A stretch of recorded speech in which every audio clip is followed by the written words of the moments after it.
ప్రపంచంలో మనిషి అద్భుతంగా బ్రతుకుతున్నాడు అన్నది ఎంత నిజమో అతని చుట్టూ రకరకాల వైరస్లు బ్యాక్టీరియాలు తిరుగుతున్నాయి. అతని జీవితం గాలిబుడగ అని ఈ వైరస్లు బ్యాక్టీరియా తలుచుకుంటే గంటల వ్యవధిలో మనిషి మనుగడ ప్రశ్నార్థకం అవుతుంది అనేది అంతే నిజం అనే విషయాన్ని బలపరిచే కొత్త విషయం ఒకటి వెలుగులోకి వచ్చింది. అయితే ఈసారి ఈ వ్యవహారం జపాన్ వంతైంది. కరోనా గురించి ప్రపంచానికి ఏ మాత్రం పరిచయం అవసరం లేదనే చెప్పాలి.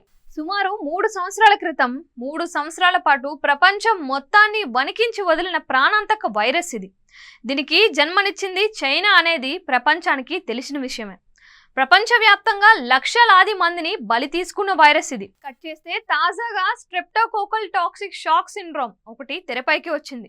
ప్రాథమికంగా చెప్పాలంటే మనిషి కండరాలను కొరికి తినడం దీని ప్రథమ లక్షణం. ప్రపంచానికి తెలిసిన కరోనా వైరస్ను మించిన ఈ సరికొత్త బ్యాక్టీరియా జపాన్లో ఈ మధ్య కాలంలో శరవేగంగా విస్తరిస్తోంది. ఈ బ్యాక్టీరియా సోకితే జస్ట్ 48 అవర్స్లో మనిషి చనిపోతాడు.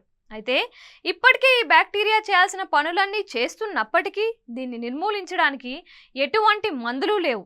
ప్రస్తుతానికి టెంపరరీ వైద్యమే శరణ్యం. అయితే ఇప్పటికే జపాన్ దేశంలో సుమారు ఈ బ్యాక్టీరియా పేరు మీద 977 పాజిటివ్ కేసులు నమోదయ్యాయి.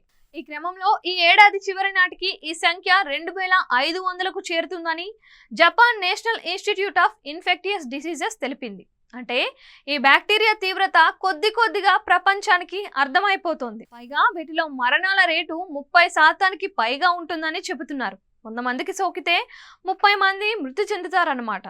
అయితే ఈ బ్యాక్టీరియా ప్రభావం చిన్నపిల్లలపై అధికంగా ఉంటుందని అంటున్నారు. ఇందులో ప్రధానంగా గొంతువాపు, శ్వాస సంబంధిత ఇబ్బందులను కలిగిస్తుందని చెబుతున్నారు.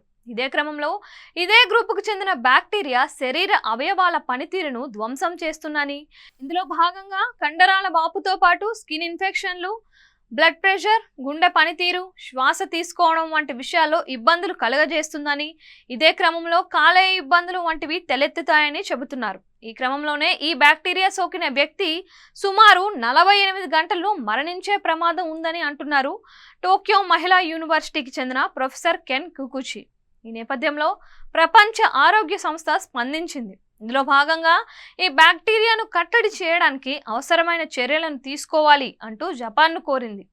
మరి ఇది ఇక్కడితో ఆగిపోతుందా, కరోనాల కోరలు చాచుతుందా అనేది వేచి చూడాలి.